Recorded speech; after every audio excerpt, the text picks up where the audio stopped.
جناب ام البنین یہ بچی تھیں، تو اس کے والد کوفہ، کیونکہ کئی حکومتوں کا دارالخلافہ رہتا، دارالخلافے میں اکثر بدماشی بہت ہوتی ہے، تو وہ اپنی بیوی اور بیچی کو لے کے نہ کوفہ کے باہر زندگی بسر کرتا تھا تاکہ اس کی بیٹی کا روابط کوفے کی عام عورتوں سے نہ ہو۔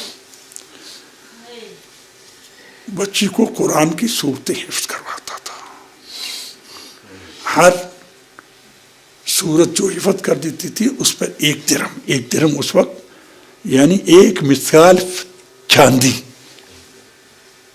سکے کی مہر اس میں ہوتی، جو اس وقت آپ کو شاید 10,000 میں بھی نہ ملے۔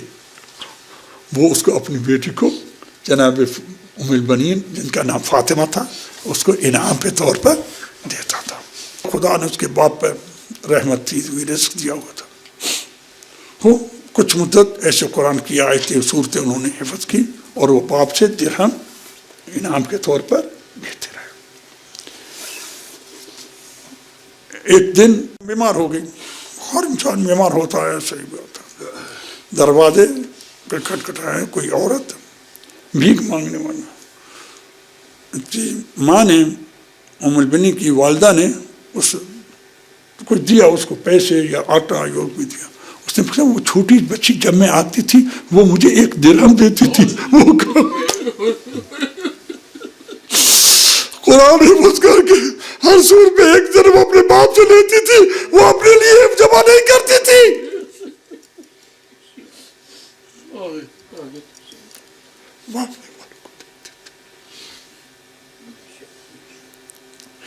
یہ تھی ام البنین۔ بچپن کا نام جیسے عرض کیا بھی ان کا نام فاطمہ تھا۔ جب خدا کے حکم سے ان کو علم ہوا کہ امام کربلا میں جو ہوگا تو آپ نے کہا کوئی بہادر خاندان کی کوئی عورت سے شادی کروں تاکہ اس سے بہادر بیٹے پیدا ہوں جو امام حسین کی کربلا میں مدد کرے۔ تو آپ نے جناب ام البنین سے شادی کی جو حضرت عباس ان کے بھائیوں کی ماں تھی، لیکن ابھی فاطمہ تھا۔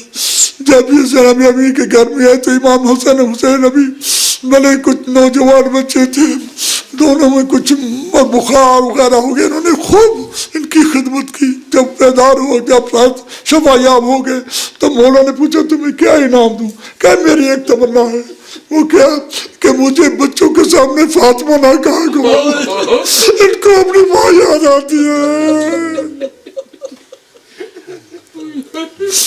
جناب حسین حسین کو اپنی ماں فاطمہ یاد، اس وقت سے انہوں نے ان کو ام البنین کہنا شروع کیا، اس سے ان کا مشہور ہو گئی ام البنین۔ ان کا نام اکثر لوگوں کو پتہ ہی نہیں ہے کہ وہ فاطمہ